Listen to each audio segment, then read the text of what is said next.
Your entire Pokemon world is about to change. Not clickbait. Shut up, sit down, listen. Maybe didn't need to be that aggressive, but today is the 30th anniversary of Pokemon, and in that time, it's gotten bigger than Star Wars, Mickey Mouse, and even Hello Kitty. Pokemon has gotten massive. Today during Pokemon Presents, we got a ton of announcements, and the biggest that I know a lot of you are going to care about is we're getting another one of this guy. The Pokemon TCG is celebrating 30 years with special worldwide releases. 30 years of Pokemon TCG goodness. During today's Pokemon Presents video highlighting the history of Pokemon trading card game, yada yada yada. We saw a lot of really cool cards, and I'll just play through this really quickly.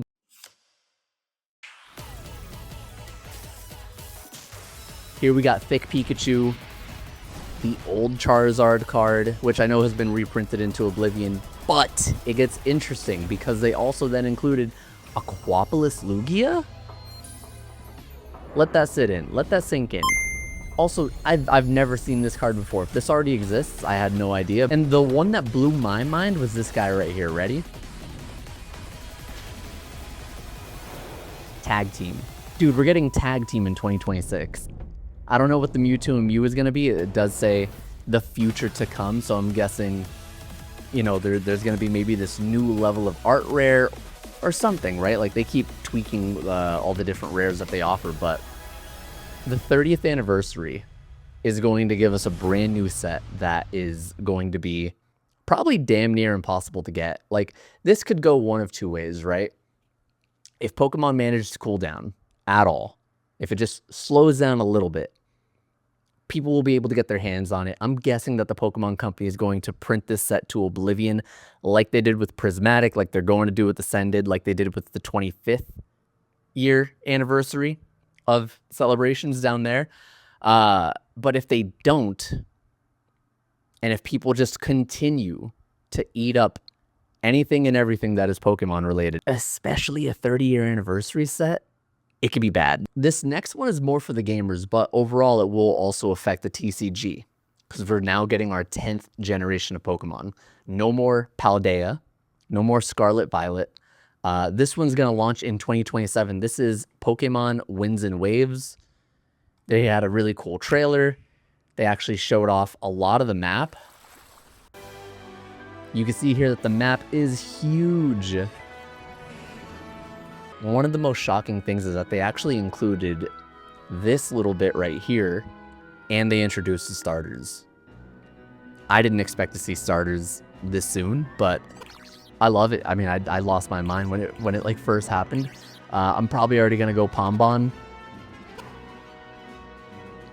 I am a dog guy. Gekko looks cool too, though. I mean, I guess it comes down to like what the final evolution could look like. Winds and Waves is also going to transition then into Pokemon Champions, because for all of you gamers out there, we have the Worlds event finally happening, and they're finally making an announcement. You know, they had talked about offering tickets, I think back in like September, maybe October of last year, but that didn't happen. And now all of a sudden they're like, oh, hey, remember XP and Worlds? Yeah, we're finally, you know, doing an interest list. Like, great. All right, cool. A little late, but wonder where that was at the time. Either way, this should be really cool. They're going to be using Pokemon Champions at Worlds. So you will not be battling on, you know, Scarlet Violet. You will not be battling on Winds and Waves down the road. It will be on Champions, which is going to be sick. I'm really excited for that. I think from like a accessibility standpoint, I just feel like more people are likely to play it if they have access to it on their phone. I don't play League on desktop anymore. It's really long, and I don't know. I just don't want to sit there for 40 minutes. But I will play a 20-minute game on my phone all day. I'll play like 5 of those. I'm gonna interrupt this video real quick just to show you guys a couple of pickups that I made because of the 30th anniversary.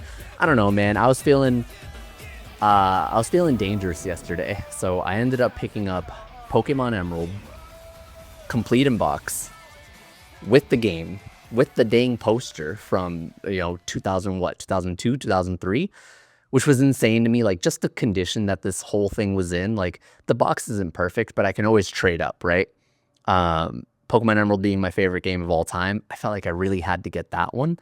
And then last night, I sold a booster bundle display of Pokemon 151. I got 1,400 for it. And I then traded a second booster bundle display for all of this, which is insane to me. The Umbreon is in immaculate condition. I could actually go ahead and I could probably go ahead and get it graded. I might. I don't know yet. The condition's pretty damn good. If anything, it's just really cool to have it. Like, I don't know, something about that Sunbreon, like every time I rip a pack of Prismatic, I just always have my fingers crossed for it. And like, sure, everybody does, right? I just genuinely enjoy the art. Like, if you gave me that art for like a Rayquaza, or if you gave me that art for a Mew, I would lose my mind. It's not just because it's Umbreon. In fact, I would probably say my favorite might be Vaporeon or Sylveon. And then these guys, man, like, this blew my mind, dude. Like, I won't lie, I tried very hard to trade him for his base set. He had 2 packs of base set. He's a vendor. He's going to be in the Kansas City something card tour, yada yada, this weekend. So like, that's cool for him. I don't vend. I would love to try it sometime. I feel like I'd have a blast, but I also like I keep buying things and investing in things to then just sell them down the road, rather than like, you know, barter and haggle and finagle a bagel. And like, I don't really like dealing with money all that much, genuinely. Like, I don't want to rob people of their stuff. I don't know. We'll see. You know, if like I have cool stuff that they want, this could happen, you know, for them, or the other way around. Like, to be able to get Fossil and Jungle from like when I was a kid, man. Also, just to close this out real quick, Mega Dimension, we got Mega Garchomp Z, which is so cool. One of my Discord members did spoil this for me, so Gio, if you're watching this, I'm a really big Garchomp fan, so like, again, affecting the TCG, we're going to get a brand new generation of Pokemon. Something to consider, genuinely, is like, hey, if I didn't start buying, you know, Pokemon cards back in what, 2024, late 2024, like August of 2024, when they announced Journey Together with Ends Reshiram, like, if I didn't start buying things then, I would not have been able to grab 151 for $300 for a booster bundle display, to then trade that for this and a whole bunch of other really cool things. Like, that alone, even if like, hey, I'd never made a dime from it, right? Like, the fact that I now have this for free, and I did make more than a dime last night, like, it's just really cool. It just doesn't hurt to, like, I don't know, get started, you know, just get started with something. Buy a single booster box, buy ETBs only, you know, buy whatever's a good deal.